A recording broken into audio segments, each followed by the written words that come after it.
Welcome students. मैं निशा, आपकी organic chemistry mentor at prep for IISER. Prep for IISER आपके लिए लेके आया है आइसर स्पेक्ट्रम सीरीज। इस सीरीज में मैं आपको कवर करवाऊंगी ऑर्गेनिक केमिस्ट्री। ऑर्गेनिक केमिस्ट्री हम लोग कवर करेंगे दो पार्ट्स में, और हमारा जो पैटर्न होगा ऑर्गेनिक केमिस्ट्री कवर करने का वो होगा टॉपिक वाइज क्वेश्चन डिस्कशन करना और उनकी पीछे के कंसेप्ट समझना। तो ऑर्गेनिक केमिस्ट्री पार्ट 1 वीडियो में हम लोग कवर करेंगे some basic concept of organic chemistry, GOC, hydrocarbons, reaction mechanism, haloalkene and arenes, then alcohol phenols and ethers, then aldehyde ketones and carboxylic acid. ये कुछ स्लाइड्स हैं जो लास्ट 7 साल के IIT टेस्ट को हम लोग एनालाइज करके बनाए हैं, और टॉपिक वाइज वेटेज कौन सा टॉपिक कितना वेटेज रखता है और कंसिस्टेंटली किस टॉपिक से क्वेश्चन आ रहा है, ये सब इन स्लाइड्स में है और ये सब पीपीटी में आपको मिल जाएगा। ये सब आपको पढ़ लेना है। और आज हम स्टार्ट करते हैं अपने पहले क्वेश्चन से, जो आपका है कार्बोकैटायंस, जो इंक्लूड करता है इंट्रोडक्शन टू ऑर्गेनिक केमिस्ट्री। तो यहाँ पे आपका पहला क्वेश्चन है। Question read the question, which of the following carbocation is most stable. मैं मान के चल रही हूँ कि एक टॉपिक आपने पूरा कवर कर लिया है। अगर कवर नहीं किया है तो जाइए पहले टॉपिक पूरा पढ़ के आइए और फिर यहाँ पे स्टार्ट कीजिए। वीडियो को पॉज कीजिए और आंसर निकालिए। मैं मान के चल रही हूँ कि आप लोगों ने पूरा सोल्व कर लिया होगा। तो चलिए इस क्वेश्चन को सोल्व करते हैं। कार्बोकैटायन का stability, we know stability of carbocation is directly proportional to plus M. Given option में पीएच रिंग है, OH है, NH2 है और एक साइक्लोप्रोपेन रिंग अटैच है कार्बोकैटायन से। अभी हम लोग को देखना है कि सब लोग ही यहाँ पे प्लस एम लगा रहे हैं, लेकिन प्लस एम किसका ज्यादा लग रहा है। हम लोग को पता है कि NH2 ग्रुप है, उसका प्लस एम सबसे ज्यादा लगता है, उससे कम लगता है OH का। तो अभी हम लोग को हो गया है, थर्ड का हो गया है सेकंड से ज्यादा। अभी देखना है कि थर्ड, अभी अब कंपेयर करते हैं सेकंड और फोर्थ में। प्लस एम कि अगर किसी एटम पे डायरेक्टली लोन पेयर अगर प्रेजेंट है और अगर कोई डांसिंग रेजोनेंस से उसको शो कर रहा है, तो डायरेक्टली प्रेजेंट लोन पेयर ज्यादा इजीली डोनेट कर पाएगा as compare to ring fluctuation से। सेकंड से कम हो गया फोर्थ का। अभी जो बचा पीएच का, तो सबसे ही कम होता है क्योंकि pH will include minus I also. तो माइनस आई डिस्टेबलाइज करेगा कार्बोकैटायन को, प्लस एम स्टेबलाइज करेगा। तो कुछ स्टेबिलिटी कैंसिल हो जाएगी डिस्टेबलाइजेशन से। ये इसका ऑर्डर हो गया आंसर का। उम्मीद करती हूँ आपका सबका सही होगा। चले नेक्स्ट क्वेश्चन पे मूव करते हैं। ये आंसर स्लाइड है इसका। ये स्लाइड आपको मिल जाएंगी कंटेंट में, don't worry about that. Next question पढ़ते हैं, उसके बाद आप लोग उसको सोल्व करना, फिर मैं आपसे सोल्व करवाऊंगी। क्वेश्चन कह रहा है carbocations are more important intermediates in organic reactions, as we all know they are often stabilized by resonance, inductive effect and hyperconjugation. The cation that can be stabilized by hyperconjugation. तो question कह रहा है कि carbocation stable intermediate होते हैं, वो stabilise होते हैं रेजोनेंस से, इंडक्टिव इफेक्ट से और हाइपर कॉन्जुगेशन से। हमें बताना है कि यहाँ पे जो गिवन ABCD ऑप्शंस हैं उसमें से कौन सा कार्बोकैटायन हाइपर कॉन्जुगेशन से स्टेबलाइज होगा। वीडियो को पॉज कीजिए, क्वेश्चन को सोल्व कीजिए। अभी आप लोगों ने क्वेश्चन सोल्व कर लिया होगा। चलो इस क्वेश्चन को एक्सप्लेन करते हैं और सोल्व करते हैं। क्वेश्चन में डायरेक्ट कार्बोकैटायन मिसिंग है, sorry for that, positive charge missing है, नॉट कार्बोकैटायन। अभी क्वेश्चन में हम लोग देख रहे हैं कि डायरेक्टली हाइपर कॉन्जुगेशन तो कहीं पे भी नहीं दिख रहा है, तो उसको सोल्व करने के लिए हमें पहले उसका रेजोनेटिंग स्ट्रक्चर बनाना पड़ेगा। पहले का अगर हम रेजोनेटिंग स्ट्रक्चर बनाएंगे तो ये हो रहा है बेंजोइक कार्बोकैटायन। दूसरे का अगर हम रेजोनेटिंग स्ट्रक्चर बनाते हैं तो ये टर्मिनल पोजीशन पे कार्बोकैटायन जा रहा है। तीसरे का अगर हम रेजोनेटिंग स्ट्रक्चर बनाते हैं तो यहाँ पे सेकेंडरी कार्बोकैटायन बन रहा है विद विनाइलिक पोजीशन, और फोर्थ पे तो कोई हाइपर कॉन्जुगेशन बनेगा ही नहीं, नेक्स्ट टू कार्बोकैटायन कोई डबल बॉन्ड है ही नहीं।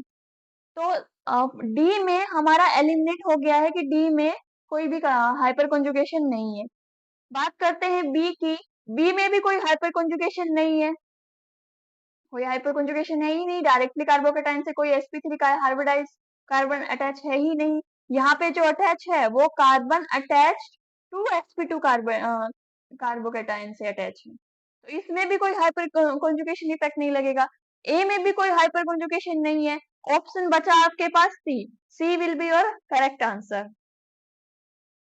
नेक्स्ट क्वेश्चन पे मूव करते हैं, क्वेश्चन नंबर 3। नो, क्वेश्चन को ध्यान से पढ़िए क्योंकि बहुत से लोग क्वेश्चन को पढ़ने में ही गलती करते हैं, इसलिए क्वेश्चन को ध्यान से पढ़िए। अभी क्वेश्चन कह रहा है acidity of a proton is directly proportional to the relative stabilization of its conjugate anion. Question समझिए कि जो एसिडिटी कोई भी एक कंपाउंड है उसका एसिडिटी डिपेंड करता है कि उसका जो एनायन जो बना उसका स्टेबिलिटी कितना है, उसके ऊपर डिपेंड करता है। ये क्वेश्चन का स्टेटमेंट है। So we can say that the presence of electron withdrawing effect near to the conjugate anion increase center makes the corresponding proton more acidic। तो क्वेश्चन कह रहा है कि अगर इस आर पे डायरेक्टली कोई इलेक्ट्रॉन विथड्रॉइंग ग्रुप अटैच है तो वो इसकी स्टेबिलिटी को इंक्रीज कर देता है। ये क्वेश्चन का स्टेटमेंट है और ये करेक्ट स्टेटमेंट है जो क्वेश्चन कह रहा है। अभी हम इस स्टेटमेंट के बेसिस पे आगे का क्वेश्चन आंसर करना है। आगे का क्वेश्चन पढ़ते हैं। क्वेश्चन है given below are two organic compounds P and Q having 4 acidic protons as Ha, Hb and Hc। हमें बताना है based on the above supporting paragraph critically analyze the statement below the choose correct set of statements। पहला statement है the acidity of Hb is more than Ha। दूसरा statement है acidity of Ha is less than Hd। And तीसरा है हमारे पास acidity of Hb is equal to Ha। और fourth and last statement है upon tautomerization the enol content in the case of Q is more than P। Video को pause कीजिए और answer question solve कीजिए और क्वेश्चन सोल्व करने के बाद वीडियो को फिर से स्टार्ट कीजिए और अपना आंसर मैच कीजिए। हम क्वेश्चन सोल्व करते हैं।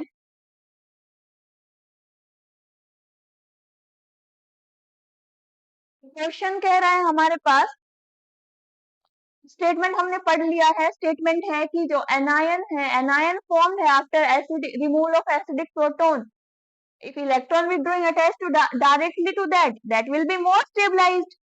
अभी हम लोग को आंसर करना है the acidity of Hb is more than Ha। तो पहले देखते हैं कि Ha और Hb दोनों ही सेम प्रोटॉन है, तो Ha और Hb का एसिडिटी इक्वल होगा, एसिडिटी दोनों का इक्वल होगा। अभी हम Q में दोनों प्रोटॉन C और प्रोटॉन D दोनों को ही एलिमिनेट करके देखते हैं कि कौन सा ज्यादा स्टेबलाइज हो जाएगा। अगर हम Hc को रिमूव करते हैं तो हमारे पास ऐसा कुछ बनता है। दूसरे केस में अगर हम HD को रिमूव करते हैं तो हमारे पास ऐसा कुछ बनता है।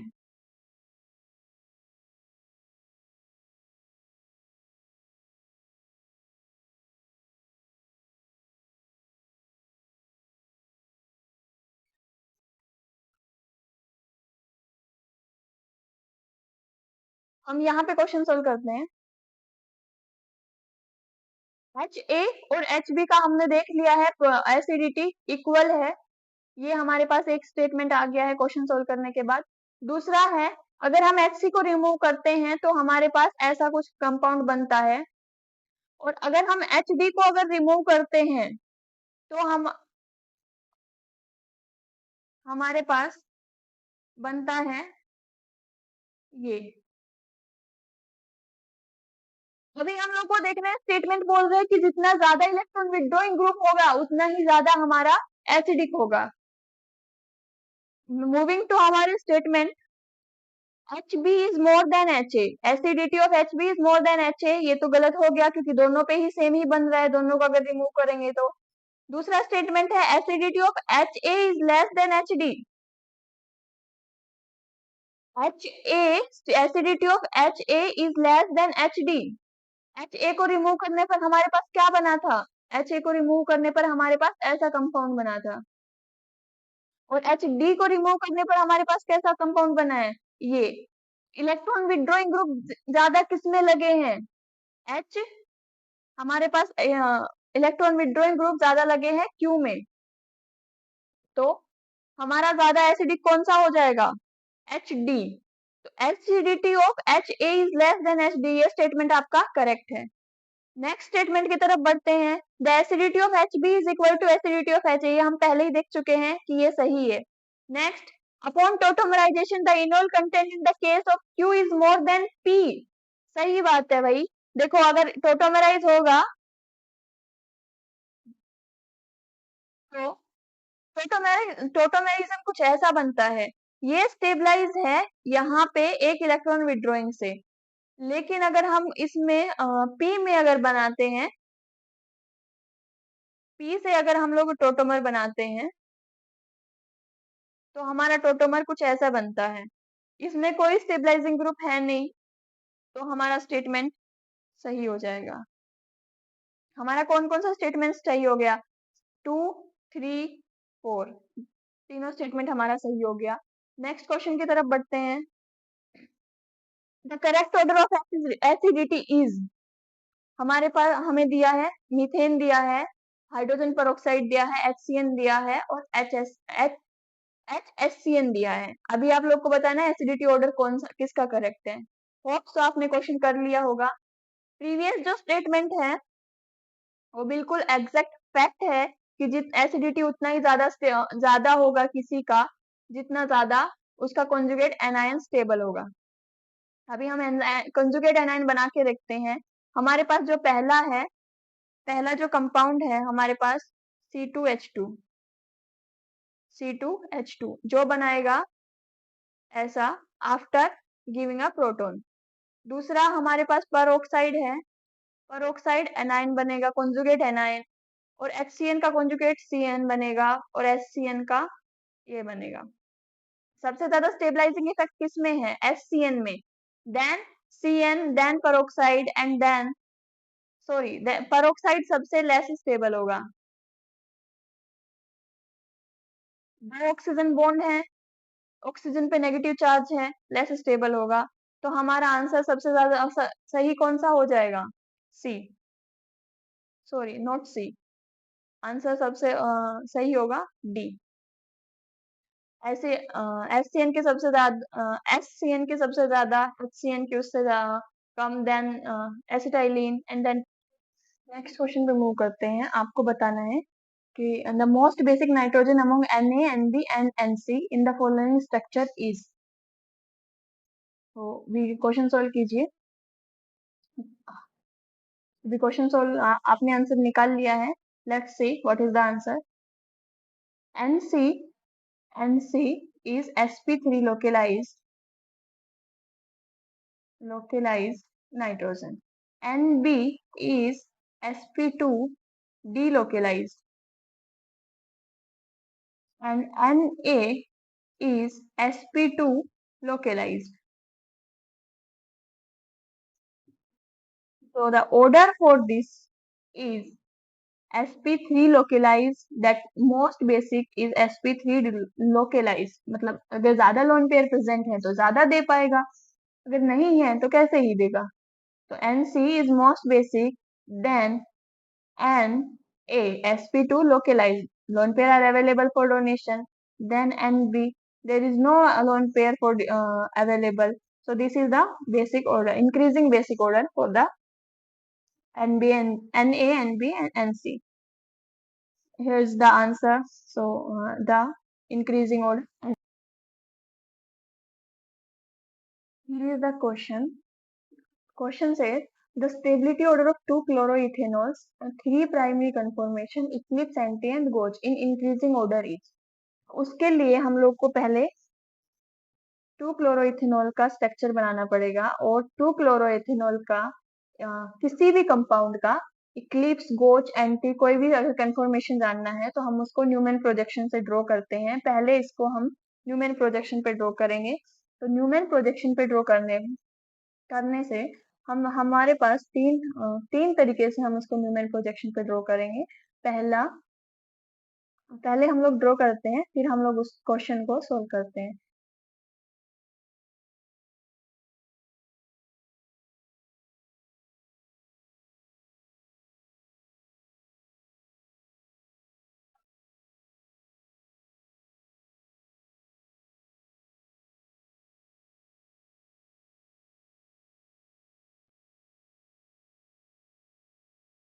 हम लोग हाँ, न्यूमेन प्रोजेक्शन में जो सेंटर कार्बन होता है वो जो सेंटर कार्बन होता है वो रिप्रेजेंट करता है हमारे पहले कार्बन को। सेंटर जो होता है वो रिप्रेजेंट करता है हमारे पहले कार्बन को। जो सर्किल है वो रिप्रेजेंट करता है हमारे दूसरे कार्बन को।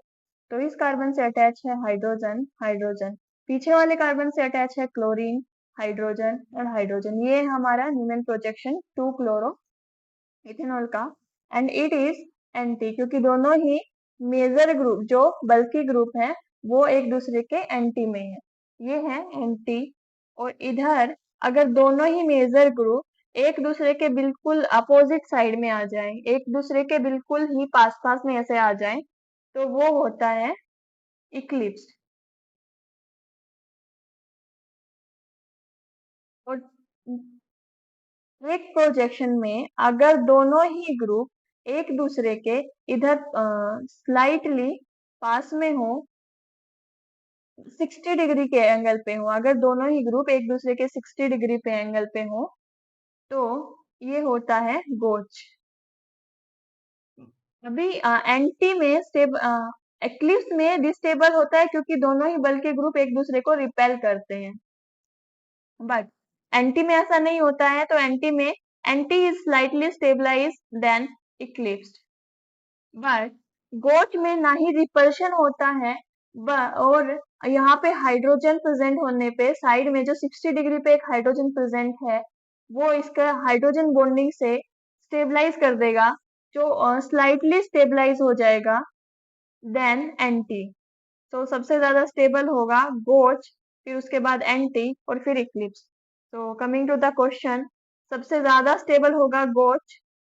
पहले में तो एंटी है, गलत हो जाएगा। सबसे ज्यादा स्टेबल होगा गोच, देन इक्लिप्स। नहीं, इक्लिप्स हमारा सबसे डिस्टेबलाइज होगा। गोच, then anti, and then eclipse. So C answer is correct. Moving to next question, the most stable form of ethylene glycol. Ethylene glycol का मोस्ट स्टेबल फॉर्म कौन है? जैसा ही प्रीवियस क्वेश्चन में था, न्यूमन प्रोजेक्शन हम draw करेंगे।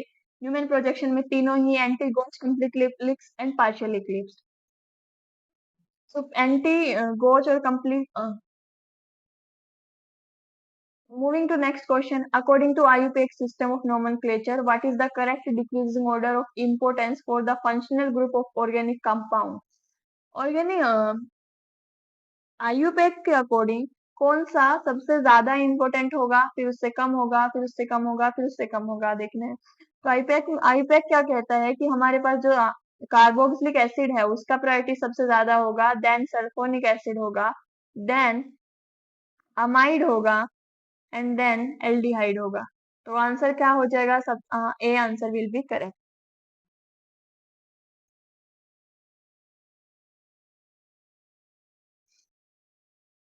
Next question में हम डिस्कस करेंगे which among the following compounds is aromatic. Hope so ये क्वेश्चन आपने कर लिया होगा। Let's see the answer of this. So aromatic होने के लिए कुछ क्राइटेरिया है। क्या क्या क्राइटेरिया है वो देखते हैं। सिस्टम, पहले सिस्टम प्लानर होना चाहिए। मीन्स मीन्स कार्बन सेंटर जो है वो sp2 हाइब्रिडाइज होना चाहिए। दूसरा है प्लानर दूसरा है सिस्टम कॉन्जुगेटेड होना चाहिए। प्लानरिटी के बाद कॉन्जुगेट सिस्टम होना चाहिए। और तीसरा है हक्कल रूल ऑफ एरोमेटिसिटी को फॉलो करना चाहिए। Hückel rule of aromaticity must be followed. Hückel rule of aromaticity क्या कहता है? 4n + 2 पाई इलेक्ट्रॉन्स होना चाहिए सिस्टम में। देखते हैं क्वेश्चन में क्या क्या है।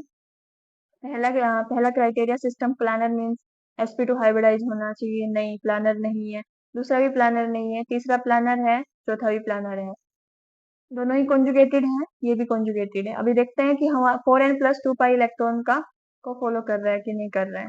अगर हम लोग इसमें कितना इलेक्ट्रॉन है, 6 इलेक्ट्रॉन्स है, और इसमें कितना इलेक्ट्रॉन्स है, 8 इलेक्ट्रॉन्स है। 4n+2 पाई इलेक्ट्रॉन को कौन फॉलो कर रहा है, एन अगर हम 1 होगा हमारे पास, तो 6 इलेक्ट्रॉन हमारे पास होगा। C is the correct answer. Next question, here are the some keys to remember the aromatic state, मतलब प्लानर होना चाहिए, कॉन्जुगेट होना चाहिए, 4n+2 पाई इलेक्ट्रॉन का होना चाहिए। नेक्स्ट क्वेश्चन होगा रिएक्शन मैकेनिज्म से, nucleophilic attack and all this. So the next question is what are the products N and Q in the following reaction sequence? So H3PO2 is a reducing agent which reduce diazonium chloride to benzene. M will be benzene. Then COHCl and anhydrous AlCl3. Nucleophilic attack will be at CO and will gives you, in presence of acid, gives you aldehyde. SN2Cl HCl, it is the it will form the iminium ion, and it will give further, in presence of acid, it will reduce to benzaldehyde. So in both the case, N and Q are benzaldehyde. Coming to next, here is the solution. N and Q both are benzaldehyde.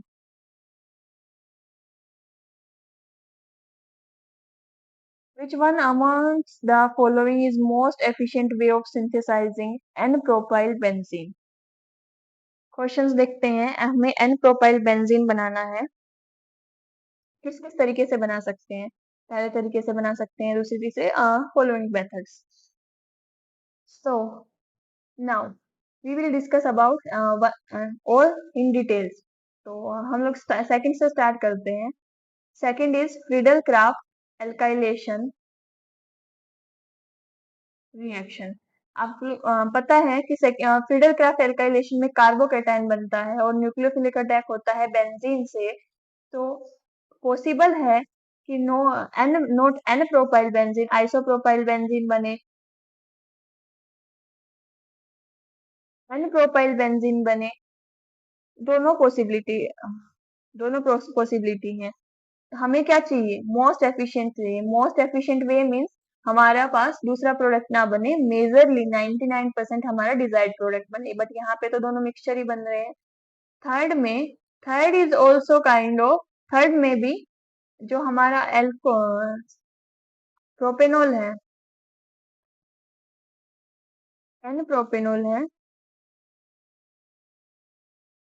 जो N propanol है वो acid के presence में हमें क्या देता है, carbocation देता है, विच जो अपनी स्टेबल फॉर्म आइसोप्रोपाइल कार्बोकेटाइन में एग्जिस्ट करेगा।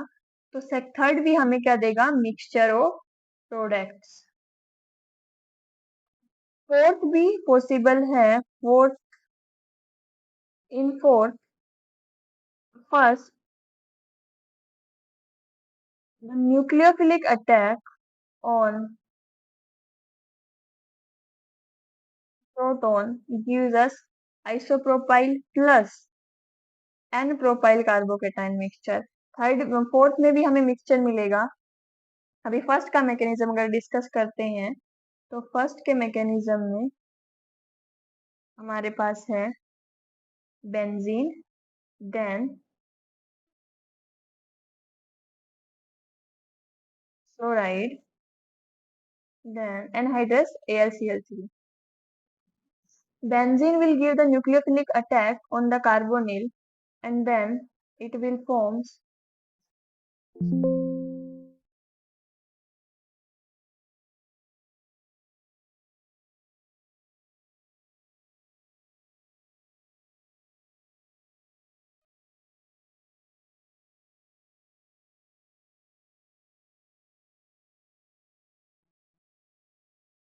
हमारे पास नेक्स्ट क्वेश्चन है, which of the following compounds will not undergo the Finkelstein reaction with sodium iodide via SN2 pathway. Finkelstein reaction होता है हमारे जिसमें न्यूक्लियोफाइल SN2 रिएक्शन होता है जिसमें न्यूक्लियोफाइल आयोडीन होता है और वो इसी को लिविंग ग्रुप को रिप्लेस करके रिएक्शन देता है। ठीक है, अभी हम लोग को पता है कि बेंजीन जो रिंग है वो क्या करता है,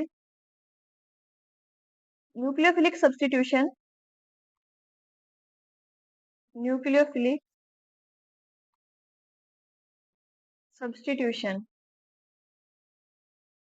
शो नहीं करता है। बेंजीन रिंग या फिर कोई भी sp2 या sp3 sp2 और sp हाइब्रिडाइज कोई भी मॉलिक्यूल डायरेक्टली sp2 और sp हाइब्रिडाइज न्यूक्लियोफिलिक रिएक्शन नहीं शो करता है, न्यूक्लियोफिलिक सब्स्टिट्यूशन रिएक्शन। तो फर्स्ट में बेंजाइल ब्रोमाइड है, सेकंड में बेंजीन ब्रोमाइड है तो वो नहीं शो करेगा। थर्ड में विनाइलिक ब्रोमाइड है, डायरेक्ट sp2 पे है, वो भी नहीं शो करेगा। फोर्थ और फर्स्ट दोनों ही ब्रोमीन sp3 कार्बन से अटैच है, मतलब फर्स्ट और fourth will show SN2 reaction. Coming to the next, first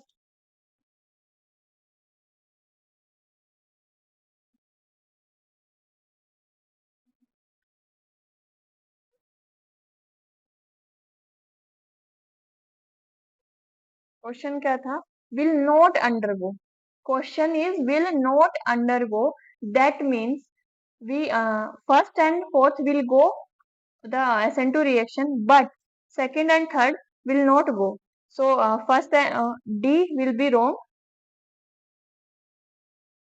D will be wrong and the A will be right. Second and third will not give. Coming to the next question, which is the correct order of reactivity of substitution reaction with NaOH. Remember, benzene nucleophilic substitution reaction show नहीं करता है, लेकिन अगर पूछ रहा है question में तो हमें उसके अकॉर्डिंग आंसर करना पड़ता है। जैसे अगर बेंजीन पर कोई इलेक्ट्रॉन विड्रॉइंग ग्रुप होता है तो उसका इलेक्ट्रॉन डेंसिटी कम होता है और वो SN2 रिएक्शन शो करता है in give only specified cases. Question में क्या पूछा है, correct order of reactivity for substitution reaction with NaOH। NaOH सबसे ज्यादा इलेक्ट्रॉन विड्रॉइंग ग्रुप किस पे अटैच है, सेकंड पे, पैरा पोजीशन पे। मेटा पोजीशन पे नाइट्रो है, पैरा पोजीशन पे OMe है, इसमें कुछ है ही नहीं। तो फर्स्ट में नाइट्रो, जो नाइट्रो है, nitro is para, nitro is ortho para directing group. At the meta position, it is deactivating. At para position, it is activating and it is decreasing the electron density on the carbon and it will give the substitution reaction. तो सबसे ज्यादा fast कौन सा देगा, second वाला। Then fourth पे तो electron donating group लगा है भाई, इलेक्ट्रॉन डोनेटिंग ग्रुप लगा है, पहले से बेंजीन नहीं देता है, उसको और इलेक्ट्रॉन रिच बना दोगे तो वो कैसे ही देगा। तो फोर्थ हो गया, fourth fourth is less then first, fourth is less then first. अभी सेकंड और थर्ड में किसका ज्यादा है रिएक्टिविटी, सेकंड का, सेकंड का है सबसे ज्यादा, देन हो जाएगा थर्ड का, फर्स्ट का कम है थर्ड से, क्योंकि थर्ड पे कुछ, फर्स्ट पे कुछ लगा नहीं है, थर्ड पे माइनस आई लगा है और फोर्थ पे प्लस M लगा है, तो वो सबसे ही कम हो जाएगा। देन सबसे कम रिएक्टिविटी होगा फोर्थ का। तो हमारा कौन सा आंसर सही हो गया, हमारा हो गया C.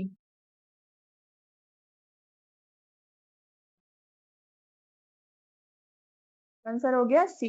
Okay, C is the correct answer.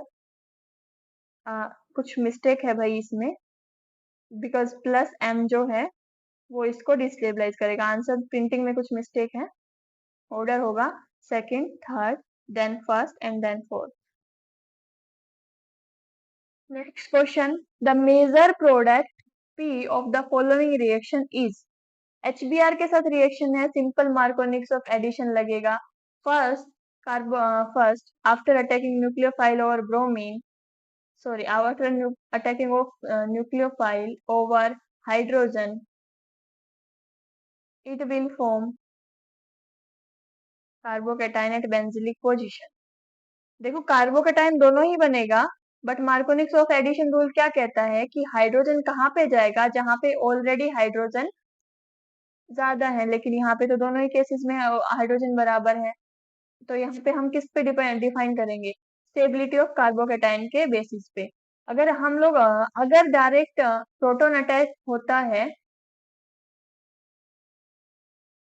C2 carbon पे, C2 कार्बन पे, तो ये बेंजीलिक कार्बोकेटाइन बनाता है।